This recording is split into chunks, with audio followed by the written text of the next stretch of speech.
Merhaba sevgili arkadaşlar, değerli dostlar, değerli takipçilerim. Annemin Örgü Dünyası evine hoş geldiniz. Annemin Örgü Dünyası evinden kucak dolusu sevgiler, selamlar gönderiyorum.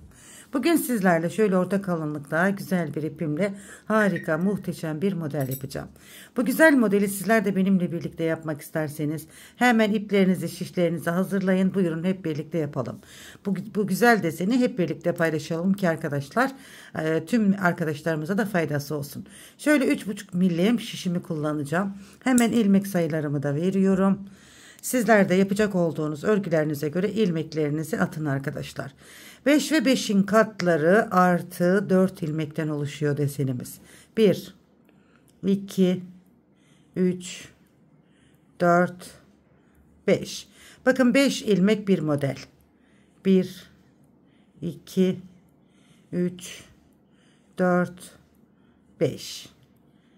1, 2, 3, 4, 5. Şimdi 15 ilmeğimiz var. 4 ilmekte modeli tamamlamak için. 1, 2, 3, 4. Evet, 5 ve 5'in katlarından oluşan 2, 4, 5. 2, 4, 5. 2, 4, 5 artı 4 ilmek bakın. Hemen desenimizi kurmaya başlayalım. Evet, şöyle kenar ilmeğimizi örmeden alacağız şimdi arkadaşlar. Şöyle öncelikle bir sıra arkası düz örgü yapalım. Ön yüzde desenimizi kurmaya başlayalım. Kenar ilmeğimi yeni başladığım için ördüm.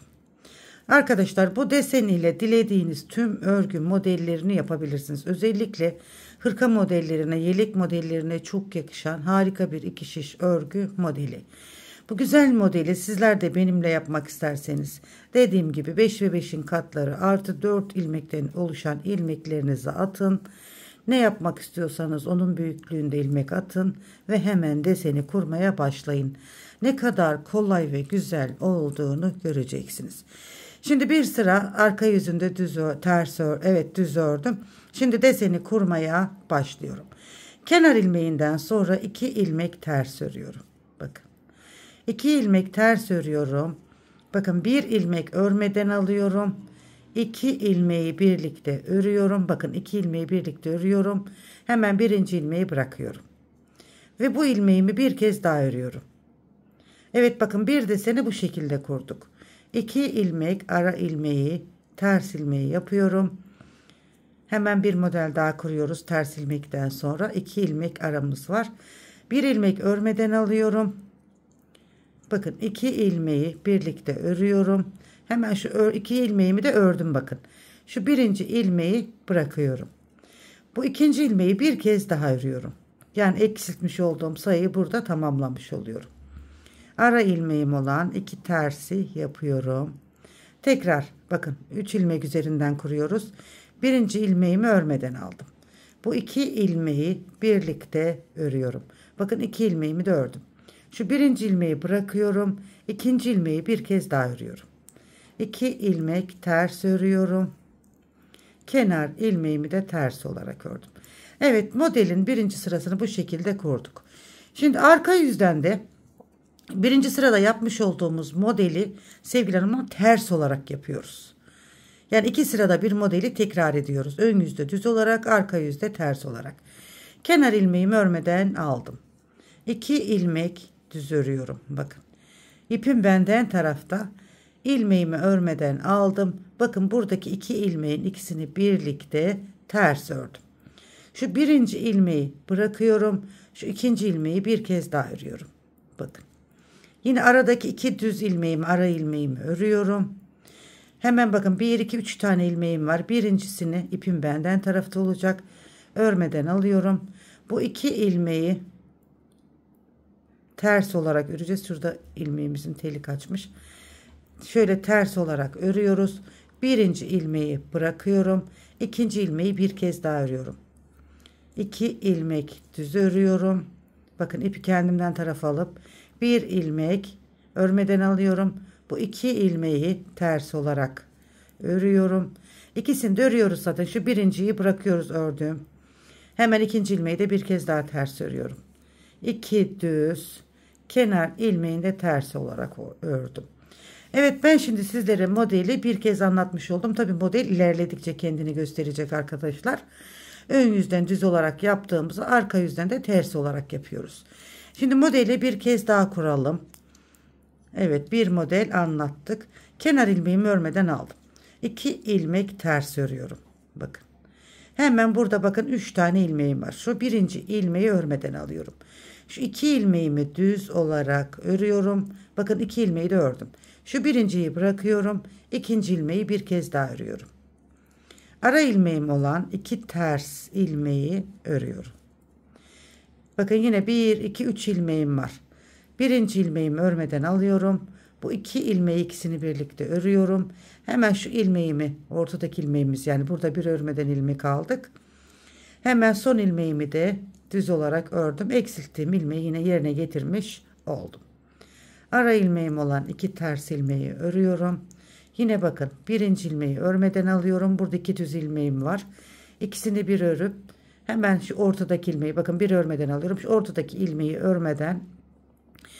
örmüş olduğum ilmeği alıyorum. Hemen yanındaki 3. ilmeği de bir kez daha örüyorum. 2 ilmek ters örüyorum. Kenar ilmeğimi de ters olarak ördüm. Evet, ikinci modelin birinci sırasını bakın bu şekilde örmüş oldum. Şimdi modelin ikinci sırası ve arka sırasındayız. Burada da yine ön yüzde yaptığımız işlemi ters olarak yapıyoruz. Kenar ilmeğimi aldım. 2 ilmek düz örüyorum. Bakın kenar ilmeğimden sonra bakın bir ilmek örmeden alıyorum. Buradaki 2 ters ilmeğin ikisini de ters olarak ördüm. Hemen şu birinci ilmeğimi bıraktım. Bakın ortadaki ilmeği yani bırakıyoruz. 3. ilmeği ördüm. Bir ilmek örmeden alıyoruz. Ortadaki ilmeği ikisini bir ördüğümüzde hemen 2. ilmeği bırakıp 3. ilmeği bir kez daha örüyoruz. Bu şekilde arka yüzde de ters olarak bu işlemi yapıyoruz. Örmeden aldım. 2 ilmeği birlikte ördüm. Ortadaki ilmeği bıraktım. Hemen 3. ilmeği bir kez daha ördüm. 2 ilmek ters. Bakın birinci ilmeği örmeden aldım. 2 ilmeği birlikte ters ördüm. Şu ortadaki ilmeği bıraktım. 3. ilmeği ters olarak ördüm. Hemen 2 ilmek ara ilmeğimiz düz. Kenar ilmeğimi de düz ördüm. Evet, ben şimdi sizlere 2 model üzerinden deseni anlattım. Bu şekilde bu 2 sıranın tekrarı olacak arkadaşlar.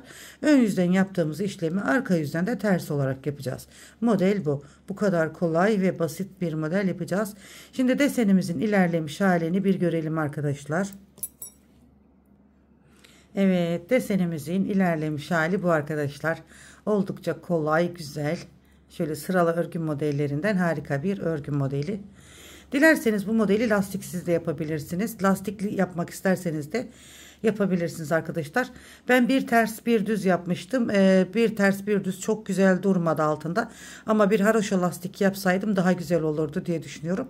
Sizler haroşa lastik yapın. Haroşa lastik daha çok yakışacaktır bu desenin altına. Ben bu deseni yapmadan önce bunu yapmıştım. Bu lastiği uyguladım. Sizler haroşa lastik uygulayın, daha güzel olacaktır. Evet, gördüğünüz gibi bakın çok kolay ve güzel. Sadece 2 sırada yapılan bir örgü modeli. Şöyle. Gerçekten enfes güzellikte bir model.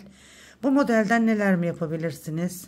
Neler yapılmaz ki hanımlar? Hırkalar, süveterler, atkılar, bereler, çocuk örgülerinde, yetişkin, bayan örgülerinde, yetişkin örgülerinde, anne örgülerinde. Harika yelek, hırka kış ayları için çok güzel olur arkadaşlar. Bebek battaniyeleri yapmak isterseniz lastiksiz olarak uygulayın. Kenar bandı ve altına lastik uygulayarak bebek battaniyesi de yapabilirsiniz. Bebek tulumları yapabilirsiniz. Yani aklınıza ne geliyorsa bu güzel 2 şiş örgü modelinden uygulayabilirsiniz. Evet, bir modelin daha sonuna geldim arkadaşlar. Umarım beğenmişsinizdir. Hoşunuza gitmiştir bu örgü modelimiz. Bir de bakın şöyle beyazımız var. Bakın beyazdan da harika oldu. Bakalım siz hangi rengi çok beğeneceksiniz. Şöyle. Gerçekten ikisi de birbirinden güzel oldu arkadaşlar, bakın. Çeyizlik yelek modellerinde kullanabileceğiniz harika bir desen. İster böyle krem renkten yapın, ister beyazdan yapın. İkisi de birbirinden güzel oldu. Evet arkadaşlar, yepyeni örgü modellerinde buluşmak üzere. Allah'a emanet olun, en güzeline emanet olun. Hoşça kalın. Kanalıma abone olmayı, yorum ve beğeni yapmayı, bir beğeni bırakmayı unutmayın.